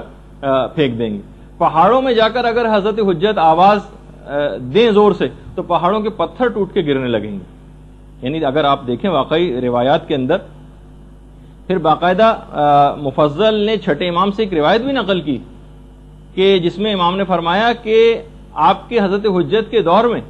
باقاعدہ اعلان ہو جائے گا کہ جس شخص کے ذمے بھی اگر کوئی قرض موجود ہے، جس کے بھی ذمے اگر کوئی قرض ہے تو وہ ہمارے پاس آئے، چاہے اس کا رائی کے دانے کے برابر قرضہ ہو یا ایک پہاڑ کے برابر، اس کا قرض حضرت حجت خود ادا کریں گے۔ اچھا، اسی طریقے سے خود حضرت حجت کا جو رہن سہن اس دور کے اندر ہوگا، روایت میں یہ بھی ہے، 8ویں امام سے روایت ہے، امام علی رضا علیہ الصلوۃ والسلام سے،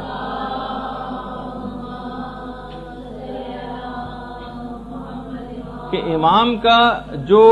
رہن سہن ہوگا یہ انتہائی سادہ ہوگا۔ حضرت حجت، حضرت قائم کا لباس بہت ہی معمولی اور کھردرا ہوگا، اور غذا انتہائی کم قیمت اور سادہ۔ آیت اللہ صافی گل پائگانی نے منتخب الاثر میں بھی اس کی تفصیل لکھی۔ اچھا، پھر اس کے بعد بہرحال حضرت حجت اس طرح سے زندگی گزاریں گے، اور کتنے سال ان کی حکومت رہے گی ہم پچھلی اس میں تفصیل سے ذکر کر چکے ہیں۔ بہرحال حضرت حجت جس طریقے سے ایک دنیا میں طریقہ کار ہے، دیگر تمام ائمہ بھی اس دنیا سے رخصت ہوتے رہے ہیں، امام زمانہ بھی اس دنیا سے رخصت ہوں گے۔ اس سلسلے میں روایات دو طرح کی، کچھ روایت میں تو یہ ہے کہ وہ وفات پائیں گے، اور کچھ میں یہ ہے کہ وہ شہید ہوں گے۔ اچھا، البتہ یہ بھی علماء نے لکھا کہ جو شہادت کی روایات ہیں وہ وفات والی روایات سے ذرا برتری رکھتی ہیں، جیسے کہ امام حسن کا بھی جملہ ہے، ہمارے دوسرے امام، امام حسن علیہ الصلوۃ والسلام،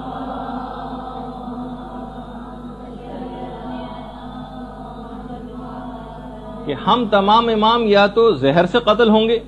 یا پھر شہید ہوں گے۔ روایات میں یہ ہے کہ جب 70 سال تقریباً پورے ہو جائیں گے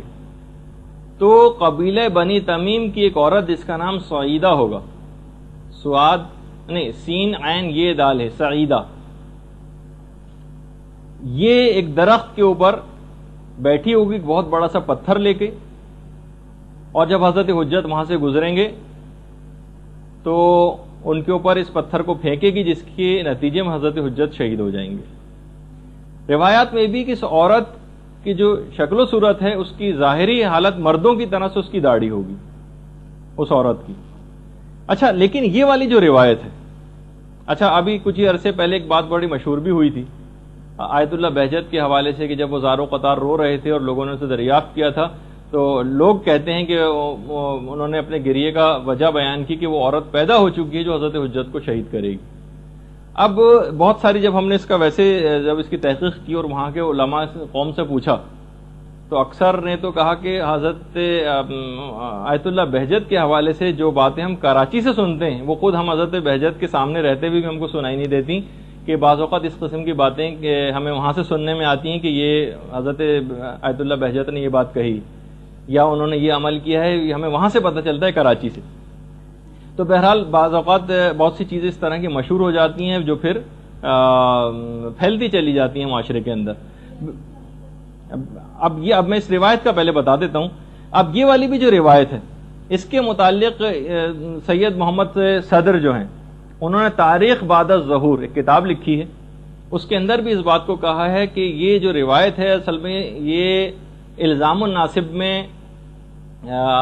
سید علی حائری یزدی علامہ یزدی نے نقل کی، اور روایت بھی اس طرح سے نقل نہیں کی بلکہ کہا کہ روایت میں اس طرح سے آئے، نہ انہوں نے کوئی حوالہ لکھا ہے اس روایت کا، نہ کس کتاب کے اندر ہے یہ روایت عورت کے ذریعے امام زمانہ کی شہادت کی، تو یہ ناقابل اعتبار یہ روایت ہے۔ تو لیکن بہرحال جو چیز بالکل یقینی ہے وہ یہ ہے کہ بہرحال کی شہادت کی روایت، اب یہ والی روایت اگرچہ ضعیف ہے لیکن امام کسی بھی اور وجہ سے جس کا تذکرہ معتبر روایت سے ثابت نہیں ہے، ہو سکتا ہے کہ امام شہید ہوں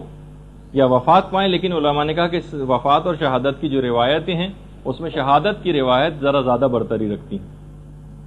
اچھا، پھر اس کے بعد جب امام بہرحال شہید ہو جائیں گے یا وفات پا جائیں گے تو پھر بلکہ ان کی وفات سے بھی کچھ پہلے مظلوم کربلا امام حسین علیہ الصلوۃ والسلام تشریف لائیں گے۔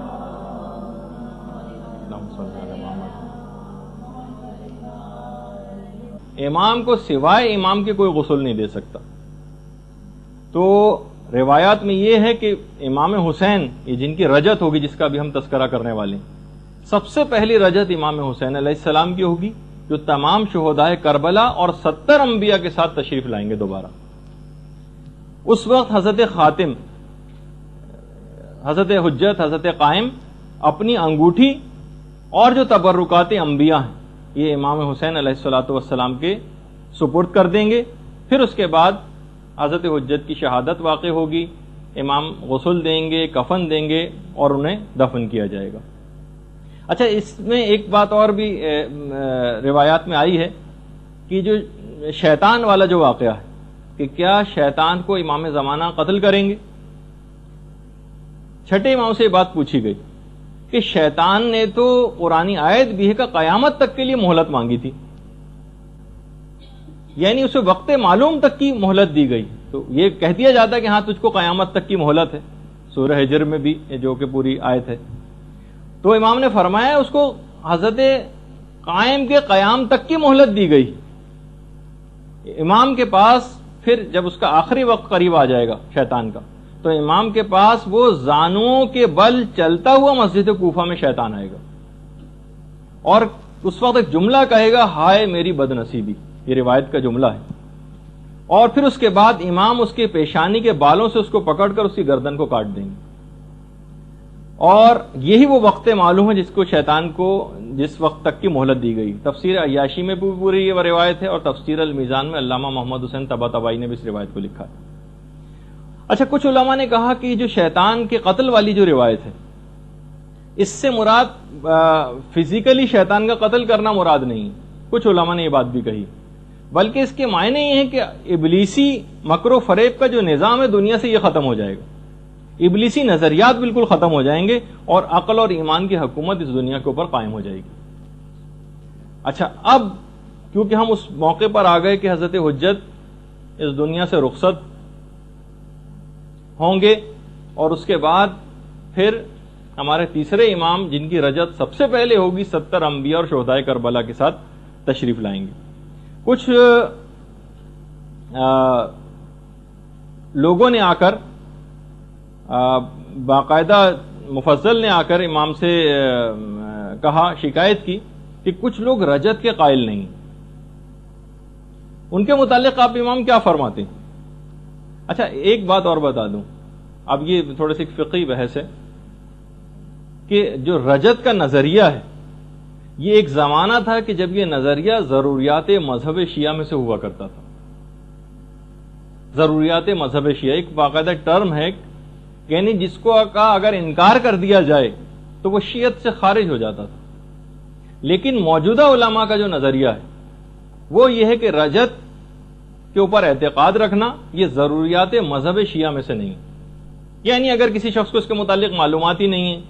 یا اگر وہ اس طرح کی روایات سنتا بھی، جس میں ابھی آخر ہم آگے چل کر تذکرہ کریں گے بھی اس کا، تو بہرحال اس کی شیعت پہ اس سے کوئی فرق نہیں پڑتا. جب رجت کا موقع آئے گا تو خود ہی دیکھا جائے گا. اور ابھی ایسا کوئی نہیں ہے کہ اگر کسی کو اس کا اعتقاد نہ ہو یا اگر آپ کسی کو یہ بات بیان کریں اسے یقین نہ آئے تو گویا وہ شیعت سے خارج سمجھا جائے. یہ والا ایسا نہیں. اور بس ایک جملہ کہوں گا، اب جس کو سمجھ آئے نہیں آئے تو نہیں، وہ یہ ہے کہ ضروریات مذہب شیعہ بھی بعض اوقات یہ جو نظریہ ہے کہ کون سی چیز ضروریات مذہب میں ہے اور کون سی چیز ضروریات مذہب میں نہیں، یہ بھی وقت گزرنے کے ساتھ کچھ مسائل میں تبدیلی ممکن ہے. ایک زمانے میں ایک چیز ضروریات مذہب شیعہ میں سے ہو اور کچھ عرصہ گزرنے کے بعد وہ ضروریات میں سے نہ رہے. یہ بہرحال ایک فقہی مسئلہ ہے، جس کو ایک اصولی مسئلہ ہے، جس پہ فی الحال اس پہ بات کرنے کی تو ضرورت نہیں ہے. تو مفصل نے آگے کہا کہ مولا کچھ ایسے افراد ہیں کہ جو رجت کے اوپر یقین نہیں رکھتے. تو امام نے کہا کہ کیا ان لوگوں نے ہمارے جد امجد کی وہ اور اہل بیت سے مروی وہ احادیث نہیں سنی جس میں بار بار ائمہ اطہار کی واپسی کی خبر دی گئی؟ کیا انہوں نے قرآن کی وہ آیت نہیں سنی، وَلَا نُذِيقَنَّهُم مِّنَ الْعَذَابِ الْأَدْنَىٰ دُونَ الْعَذَابِ الْأَكْبَرِ، جو باقاعدہ امام نے پھر آیت پڑھی کہ ہم انہیں بڑے عذاب سے پہلے چھوٹے عذاب کا مزہ چکھائیں گے. تو کہا کہ بڑا عذاب تو قیامت کا عذاب ہوگا اور چھوٹا عذاب اس دنیا میں ان ظالموں کے لیے رجت کے زمانے کا عذاب ہے. من العذاب الادنی دون العذاب الاکبر، ہم چھوٹے عذاب سے پہلے ان کو بڑے عذاب سے پہلے انہیں چھوٹے عذاب کا مزہ چکھائیں گے. تو بڑے عذاب سے مراد قیامت کا عذاب ہے اور چھوٹے عذاب سے مراد رجت کا عذاب ہے. اچھا اسی طریقے سے امام نے ایک اور بھی دلیل فرمائی. کہا کہ یہ جو جب مولا سے پوچھا گیا کہ مولا یہ جو سورہ تکاثر کے اندر ہے کلا سوف تعلمون ثم کلا سوف تعلمون، تو اس کے متعلق انہیں معلوم چل جائے گا اور انہیں عنقریب معلوم چل جائے گا، اس کے متعلق آپ کیا کہتے ہیں؟ تو امام نے فرمایا کہ اس سے بھی مراد کہ ایک تو عنقریب ان کو رجت میں معلوم چل جائے گا، بہار الانوار کی جو تیسری جلد ہے اس کے اندر یہ روایت ہے، اور دوسرا ان کو قیامت میں معلوم چل جائے گا. کلا سوف تعلمون ان کو پتہ چل جائے گا، ثم کلا سوف تعلمون اور ان کو عنقریب پتہ چل جائے گا. تو یہ دو دفعہ اس کی تکرار کیوں آئی؟ تو امام نے کہا کہ ایک دفعہ ان کو رجت میں پتہ چلے گا اور ایک دفعہ قیامت میں. سید مرتضیٰ شیخ مفید کتنے ہی ہمارے علماء ایسے گزرے ہیں کہ جنہوں نے باقاعدہ رجت کے موضوع پر تواتر کا دعویٰ کیا اور کہا کہ اس پر اجماع ہے، اور کتنی زیادہ روایات سے اس کی تاکید بھی آئی ہے اس نظریے کی کہ باقاعدہ زیارت جامعہ جو کہ تمام ائمہ کی ایک ہی زیارت پڑھی جاتی ہے، یعنی اگر کوئی زیارت جامعہ پڑھ لے تو سب اماموں کی زیارت گویا اس نے پڑھ لی، اور جس کو علامہ مجلسی نے کہا کہ یہ سب سے صحیح ترین زیارت ہے زیارت جامعہ. اس کے اندر بھی ہے مصدق برجعتکم، اے مولا میں آپ کی رجت کی تصدیق کرتا ہوں، اے ائمہ معصومین میں آپ کی رجت کی تصدیق کرتا ہوں. اسی طریقے سے جو زیارت وارثہ میں جو چھٹے امام سے جو چیز بیان ہوئی ہے، انی بکم مؤمن و بایابکم موقن، میں آپ پر ایمان رکھتا ہوں اور آپ کی واپسی پر بھی ایمان رکھتا ہوں. یہ بھی اس بات کی نشاندہی کبھی آپ ترجمے کے ساتھ پڑھیں زیارت وارثہ، انی بکم مؤمن و بایابکم موقن، میں آپ پر ایمان رکھتا ہوں اور آپ کی واپسی کے اوپر بھی ایمان رکھتا ہوں. اس سے بھی ہے. اسی طریقے سے زیارت آل یاسین جس کی کہا جاتا ہے کہ دیدار امام کے لیے جو سب سے مجرب ترین زیارت ہے وہ زیارت آل یاسین. اگر کوئی زیارت کرنا چاہے امام کی اپنی آنکھوں سے تو زیارت آل یاسین پڑھے. اس کے اندر بھی ہے انا رجعتکم حق، میں گواہی دیتا ہوں کہ آپ کی رجعت اور واپسی بالکل برحق ہے۔ اچھا، اب ضروری نہیں ہے کہ ہمیں ہر روایت کو، جیسے کہ ہم لوگوں کا ایک مجالس سنتے سنتے اور مناظرے کی گفتگو سنتے سنتے ایک ٹرینڈ ہو گیا ہے کہ ہمیں ہر نظریے کا اس بات مخالف فرقے کی کتابوں سے درکار ہوتا ہے، اگرچہ ان کے ہمارے پاس روایات ہیں کہ ہم ان کی کتابوں سے بھی یہ چیز کیسے ثابت کریں گے، لیکن بہرحال اب یہ اس طرح سے دوسروں کی کتابوں میں کوئی چیز ملے تو ہی آپ اپنے نظریے کو قبول کریں، باقاعدہ جملہ ہے خود امام زمانہ کا۔ ہم معرف کی جو جستجو ہے، یہ جو آپ کوئی چیز حاصل کرنا چاہتے ہیں، معرف کی جستجو ہم اہل بیت کے سوا کسی اور سے حاصل کرنا ایسا ہی ہے جیسے ہمارا انکار کرنا۔ یعنی ہم یہ نہیں کہ ہمیں فلاں فلاں کی کتابوں سے اگر رجعت کے متعلق ہمیں دلائل ملے تو ہم اس کو مانیں گے، ورنہ ہم اس کو نہیں مانیں گے۔ تو بہرحال اچھا، اب ایک اور بھی چیز ہے کہ ایک عمل ہے جو کہ سید علی ابن طاؤس نے مصباح الزائر میں لکھا ہے کہ چھٹے امام سے بھی روایت ہے کہ جو شخص بھی 40 صبح دعائے عہد کو پڑھے وہ حضرت قائم کے انصار و اعوان میں سے قرار پائے گا۔ جو بھی 40 صبح دعائے عہد کو پڑھے، اور اگر یہ شخص ظہور سے پہلے فوت ہو گیا تو ظہور کے بعد دوبارہ زندہ کر کے اس کو حضرت حجت کی خدمت میں بھیجا جائے گا، اور یہ بھی جو دعائے عہد ہے اس کے ہر حرف کے بدلے 1000 نیکیاں لکھی جاتی ہیں، اور ہر حرف کے بدلے 1000 گناہ نامہ اعمال سے محو کیے جاتے ہیں۔ باقاعدہ دعا عہد یہ آپ کتابوں کے اندر آپ کو مل جائے گی۔ اچھا، اس زمانے کے لحاظ سے پھر ایک اور بات اور بھی ہے کہ کوفہ اور نجف، جیسے کہ میں نے اس سے پہلے کہا تھا کہ روایات میں ہے کہ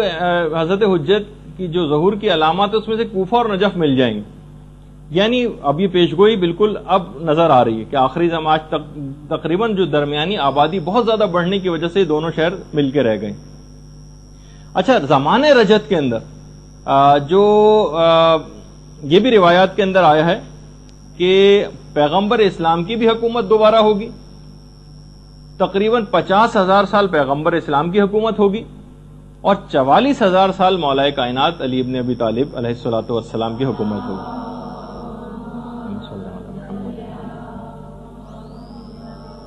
مولا کائنات اور پیغمبر اسلام کی ملاقات نجف میں ہوگی، اور ایک باقاعدہ ایک مسجد بھی تعمیر ہوگی۔ پہلے امام کے لحاظ سے بھی ایک ہے، اور ایک زمانے رسول خدا کے لحاظ سے بھی ایک روایت آئی کہ اس میں 1200 دروازے ہوں گے، جبکہ امام زمانہ والی جو مسجد ہے اس کے متعلق 1000 دروازوں کی جو سید ابن طاؤس نے روایت نقل کی۔ ایک روایت میں کہ پوری دنیا کی جو عمر ہے یہ 1,00,000 سال ہے، ایک روایت ہے، اس میں 20,000 سال تو عام لوگ حکومت کریں گے اور 80,000 سال آل محمد کی حکومت ہوگی۔ 20,000 سال عام لوگوں کی حکومت ہوگی اور 80,000 سال اس دنیا میں آل محمد کی حکومت ہوگی۔ اچھا، روایات میں ملتا ہے کہ امیر المومنین کی رجعت 2 دفعہ ہوگی، ایک دفعہ تو پیغمبر اسلام کے ساتھ تشریف لائیں گے، اور ایک میں ہے کہ خود امام حسین علیہ الصلوۃ والسلام کے ساتھ تشریف لائیں گے۔ اچھا، رجعت کے سلسلے میں بھی وہ جیسے میں نے آپ کو ایک گفتگو اس سے پہلے ہوئی تھی، اس میں کہا تھا کہ جمادی الثانی کے آخر میں جو بارشیں ہوں گی، ایک تو ظہور سے پہلے کی بھی بارشیں ہیں اور ایک رجعت سے پہلے بھی بارشیں ہوں گی۔ اتنی شدید بارشیں ہوں گی، اتنی 10 روز تک تو اتنی زبردست بارش ہوگی کہ آج تک لوگوں نے ایسی بارش نہیں دیکھی ہوگی، اور یہ بارش جب مومنین کے قبور کے اوپر پڑے گی تو اس سے جسم نمو پائیں گے اور لوگ مٹی کو جھاڑتے ہوئے اپنی قبروں سے باہر آ جائیں گے، اس حالت میں اٹھیں گے کہ مٹی سروں سے گر رہی ہوگی۔ زمانے رجعت میں جو شخص بھی دوبارہ اٹھے گا وہ اپنی سابقہ عمر سے دگنی عمر پائے گا جتنی اس سے پہلے اس نے حاصل کی تھی۔ اچھا، جو اس زمانے میں روایات میں یہ بھی ہے کہ جو ناصبی ہوں گے، جو دشمنان اہل بیت چند ایک رہ جائیں گے، ان کے متعلق اس آیت کی تفسیر میں جو ہم نے اس سے پہلے برزخ کے عذاب میں ذکر کی تھی، فَإِنَّ لَهُ مَعِيشَةً ضَنْكَ، کہ ان کا جینا بڑا تنگی کا جینا ہوگا۔ ایک روایت میں ایک تو یہ کہ قبر اس سے مراد ہے، ایک اور روایت بھی ہے چھٹے امام کی کہ اس سے مراد ناصبی ہیں۔ زمانہ رجعت میں ان کی غذا اور خوراک بنی آدم کا فضلہ ہوا کرے گی، جو ناصبی ہیں۔ تو بہرحال اچھا، اسی لحاظ سے اکثر علماء نے ایک چیز اور بھی اس میں لکھی ہے کہ بہت سارے ظالمین ایسے ہوں گے جن کی رجعت کئی دفعہ ہوگی، اور وہ ہر دفعہ اپنے کیے کی سزا پائیں گے. یعنی ایک دفعہ کی دی گئی سزا زمانے رجت میں ان کے لیے کافی نہیں ہوگی. رجت میں ایک بات یاد رہے کہ زمانے رجت میں توبہ کا دروازہ بالکل بند ہے. کسی کی کوئی توبہ قبول نہیں ہوگی زمانے رجت میں. چھٹے امام کی ایک اور روایت بھی ہے کہ رجت میں دو طرح کے لوگ اٹھائے جائیں گے, یا تو خالص مومن ہوں گے یا خالص کافر ہوں گے. درمیانی جو مومنین ہوں گے ان کو نہیں اٹھایا جائے گا سوائے اس کے کہ وہ اس بات کی خواہش رکھیں. باقاعدہ تفسیر نور الثقلین کے اندر پوری تفصیل ہے اس کی. اچھا, اب ایک چیز یہ سوال پیدا ہوتا ہے کہ جو رجت ہوگی یہ اجباری ہوگی یا اختیاری ہوگی؟ تو دیکھیے, بہرحال ظالمین کوئی اپنے شوق سے سزا پانے کے لیے تو اٹھیں گے نہیں. مومنین کے لیے اختیاری ہوگی. باقاعدہ فرشتے جا کر ان سے پوچھیں گے کہ اگر تمہارے امام نے ظہور کیا ہے, اگر تم ان کی نصرت کے لیے جانا چاہتے ہو تو چلے جاؤ. کون مومن بدنصیب ایسا ہوگا جو اس وقت انکار کرے گا؟ البتہ ظالمین کے لیے تو کوئی شوق سے نہیں آئیں گے, ان کی اجباری ہوگی. اچھا, پھر اس کے بعد مفضل کی ایک چھٹے امام سے بھی روایت ہے کہ جو بھی پوچھا گیا کہ جو بھی اشتیاق رکھے گا حضرت حجت کی زیارت کا, اس کی آخر وہ حسرت پوری کیسے ہوگی؟ تو بہرحال اس کی دعا کرنا, بہرحال روایت میں تو بہت سارے اس طرح کے, ہم میرے خیال آپ کی خدمت میں سے پہلے بیان بھی کر چکے ہیں کہ وہ کون کون سے ہم طریقے اختیار کریں کہ جس سے ہم اس بات کی خواہش رکھتے ہوں کہ ہم زمانے رجت میں اٹھائے جائیں. جو اعمال ہیں تو خیر میں نے اس سے پہلے بیان بھی کر چکا. رجت میں کون کون اٹھے گا یہ بھی میرے خیال ہے پچھلی دفعہ کے کسی ایک لیکچر میں میں نے آپ کی خدمت میں بیان کیا تھا. ایک تو حضرت خضر ہی ہوں گے جن کی عمر اس وقت میں نے بتائی تھی کہ تقریباً 6000 سال ہے, اور ان کو جو اتنی طویل ترین زندگی دی گئی ہے حضرت خضر کو, ان کے متعلق بھی روایت میں یہ ہے کہ حضرت خضر کو اتنی طویل زندگی کا دیا جانا یہ اس بات کے لیے ہے, تقویت پہنچانے کے لیے کہ وہ حضرت حجت کی طویل ترین زندگی کے گواہ قرار پائیں, اور لوگوں کے سامنے بھی ایک ایگزامپل رہے کہ جن کو تم بالکل مانتے ہو 100% کہ ایک عام شخص بھی تھے یا چلے نبی بھی تھے, تب بھی بطور اعجاز اگر پروردگار چاہے تو اتنی طویل عمر بھی کر سکتا ہے. حضرت خضر کی تو 6000 سال ہے, حضرت حجت کی تو 1000 سال سے کچھ زیادہ ہے عمر. تو بہرحال اچھا, اسی طریقے سے ایک روایت یہ بھی ہے جو کہ ہمارے امام حسین علیہ الصلوۃ والسلام سے ہے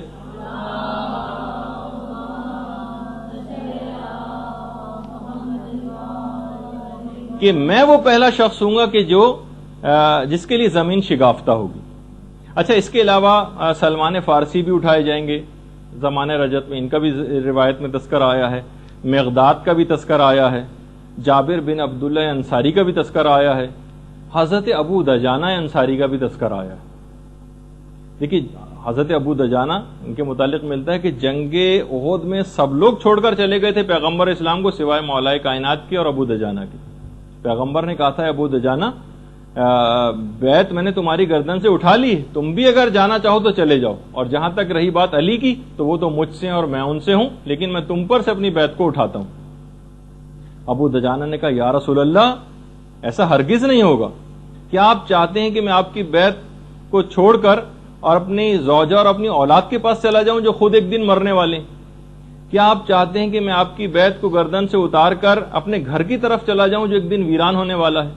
کیا آپ چاہتے ہیں کہ میں آپ کی بیعت کو چھوڑ کر اپنے اس مال و دولت کی طرف چلا جاؤں جو خود ایک دن فنا ہونے والا ہے؟ یا میں آپ کی بیعت چھوڑ کر اس موت کی طرف چلا جاؤں جو خود ایک دن مجھ تک پہنچ کر رہے گی؟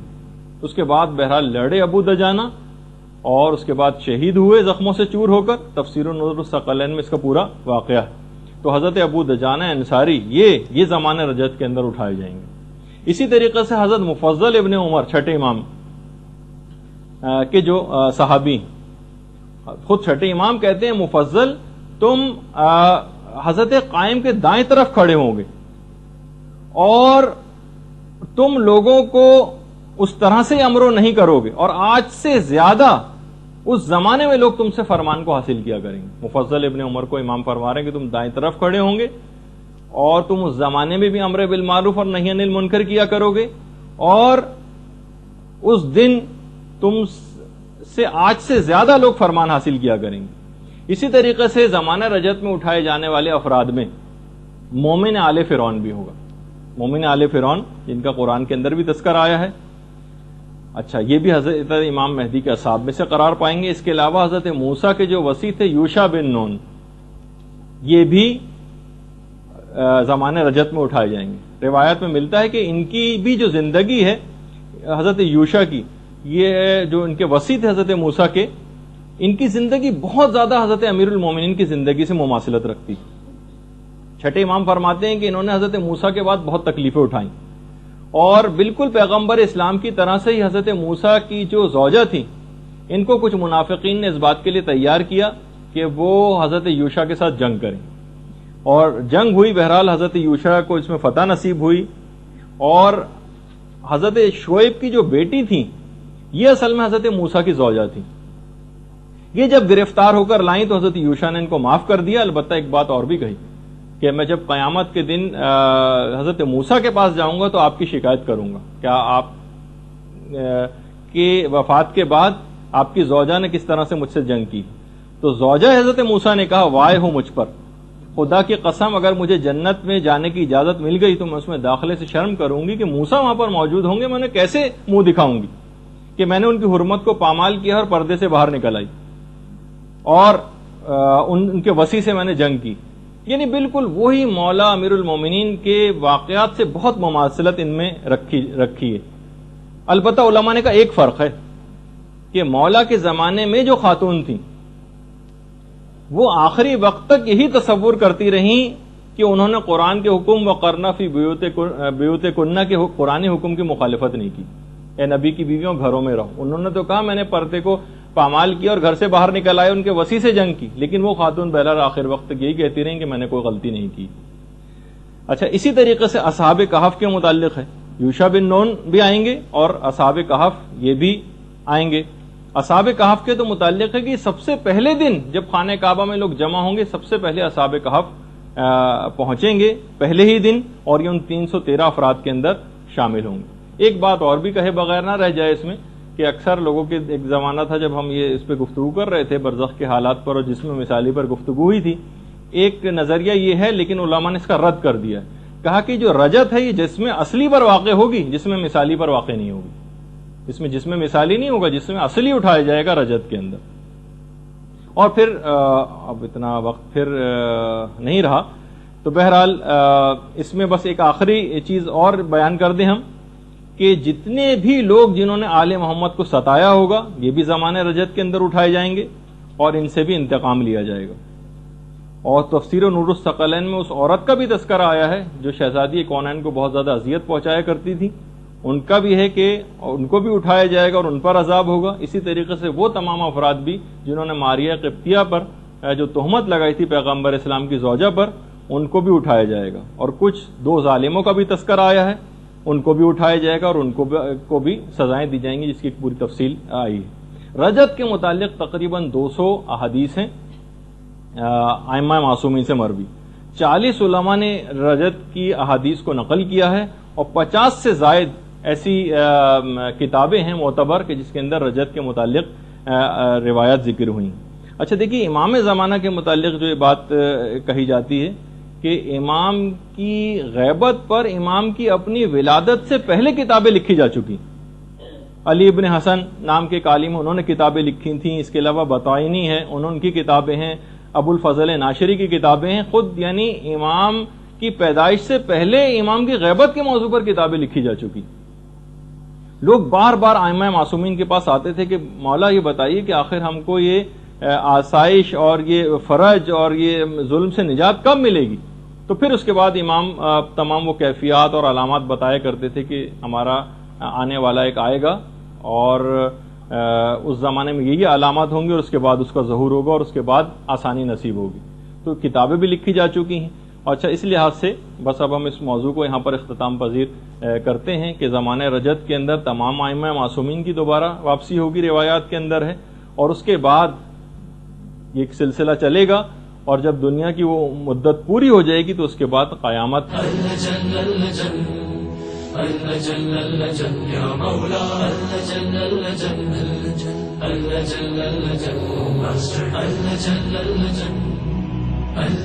يا صاحب السماء اللجن